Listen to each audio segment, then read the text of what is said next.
Hi Yannick, congrats on your victory. You can win your first Master Meal here in Madrid on Sunday. How are you feeling?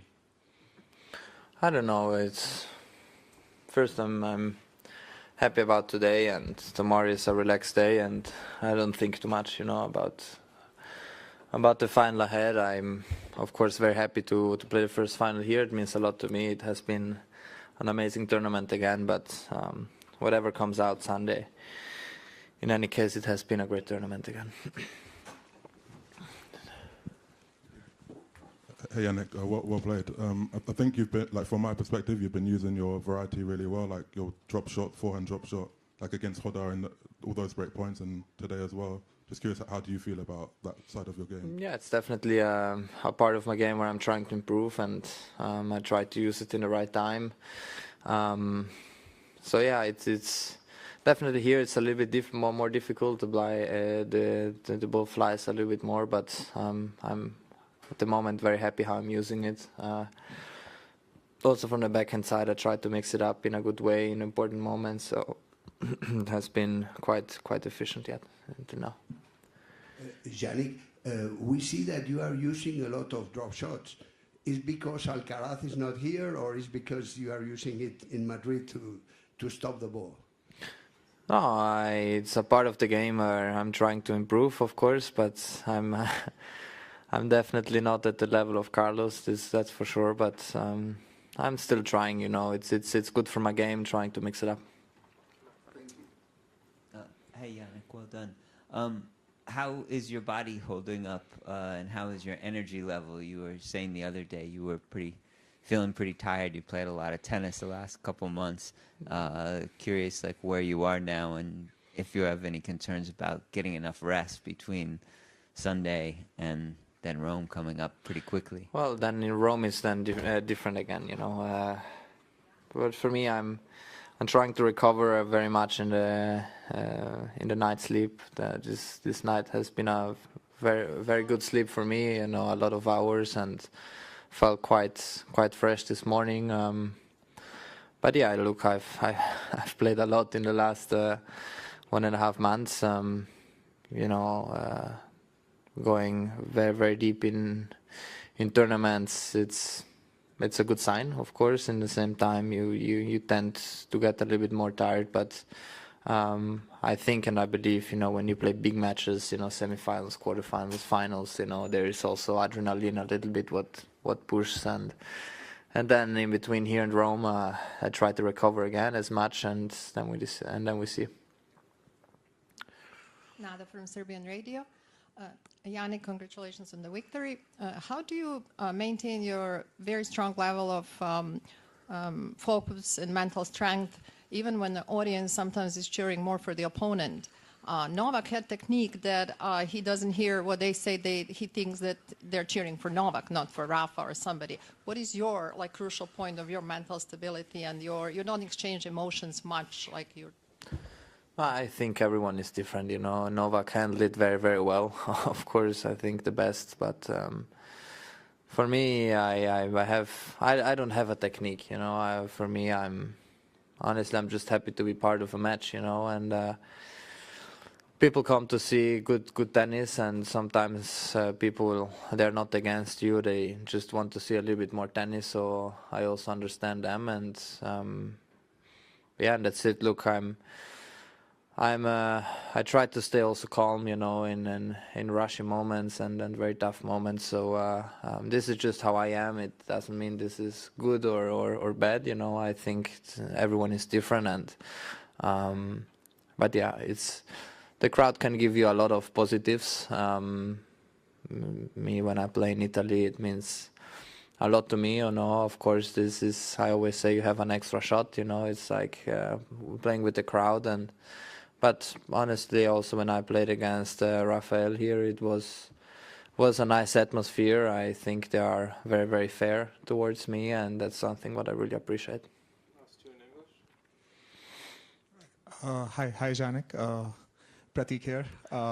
Congratulations on the victory of first Madrid final. I wanted to ask you, your ability to snatch the clutch points is absolutely commendable. We saw that against Nori. We saw that against Khodar, like the 7 break points saved, and we saw that today as well during crucial points, like when it was 30 all. That's when you were able to snatch that point. I was wondering like what goes on in your head when you're facing like a high pressure point. Do you play it like any other point? Do you rely on your weapons? No, Or like how? I like to play with the gut feeling, and that's what I feel in that moment, and I just try to go for it. Honestly, there is no real key. I think it's I'd rather go for it and miss a ball than waiting for the opponent to miss. I've always been like this. Obviously, not every time you can play like this. It's also depending how you feel, but yeah, this is just how I see it. Hey Jannik, congrats. Before today's match, both you and Arthur were undefeated on clay this season. So my question is, did the fact that he was also unbeaten on the surface adds you extra pressure today? No, there's no extra. I think every tournament is different. Every situation we play in is different. Today in the first set was a bit windy, and after was no more wind. So yes,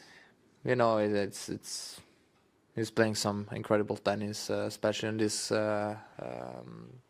surface, and very physical. So he deserves everything he's got. With a 6-2, 6-4 win without any cracks, Jannik Sinner reached his first final at the Mutua Madrid Open and analyzed his performance with a clarity that has not gone unnoticed. Jannik Sinner stepped onto the court with a clear idea: impose his rhythm from the very first point and give Arthur Fils no room to react at any moment during the match played in Madrid. The Italian showed a very solid version of himself, dominating rallies from the baseline and taking the initiative with aggressive and precise play. From the opening games, Sinner looked focused, without ups and downs, capable of maintaining a constant level that allowed him to control the scoreboard with authority against an opponent who arrived in great form. After the match, Sinner himself explained that one of the keys was his ability to adapt to the conditions, especially in a first set marked by wind. Far from being unsettled, the Italian adjusted his game and found solutions at every moment. That reading of the match was fundamental to maintaining the advantage. His message was clear: at this level, it's not enough to play well, you have to know how to adapt quickly to any change, something he managed to do very effectively throughout the match against the Frenchman.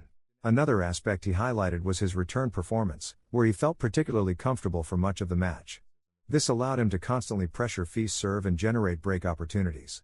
Thanks to that aggressiveness, he managed to destabilize his opponent and set the pace of the match. Even when the Frenchman improved his serve in the second set, Sinner knew how to adjust his position and maintain intensity, preventing the match from becoming more complicated than necessary at a key moment. The Italian also wanted to emphasize the level of his opponent, acknowledging that Fils is one of the most dangerous players on the circuit today. Far from downplaying it, he highlighted the importance of facing opponents of that level in order to keep improving.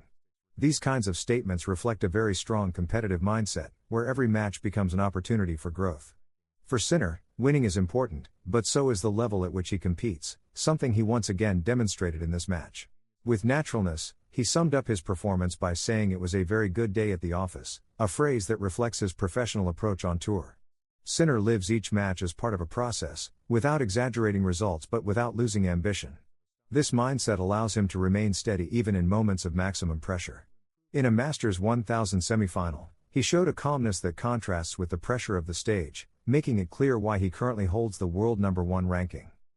He also made it clear that his goal is to keep playing the best tennis possible in every match, regardless of the opponent or the round. That constant demand is what makes the difference in his performance. Against Fils, he looked like a complete player, solid and confident in every shot. There were no lapses or doubts, just a well-executed plan. This combination of tactical discipline and technical quality makes him an extremely difficult opponent in high-demand matches on the professional circuit. As tournaments progress, Sinner explained that the level of demand increases and forces players to find a higher level in each round. According to his words, the early stages are often more complicated than they seem, but in the final rounds everyone arrives with competitive rhythm. This means that small details make the difference. In his match against Fils, he managed to take that step forward at the right moment, raising his level when the match required it and maintaining control in key moments of the second set. The world #1 also referred to the match conditions, noting that they changed as the games went on. The wind in the first set forced both players to adjust their styles, while in the second everything was more stable. Sinner interpreted those variations better than his opponent, which ended up being decisive. In tournaments like Madrid, where altitude and climate have such an influence, this ability to adapt becomes a key advantage for those aiming to go all the way. Reaching the final of the Mutua Madrid Open has special meaning for the Italian, as he had never previously gone beyond the quarterfinals at this tournament. This step represents an important milestone in his career and confirms his development across different surfaces and conditions. Madrid was one of the stages still pending for Sinner, and now he has overcome it with authority. This achievement not only boosts his confidence but also consolidates his position as the most consistent player on the tour today.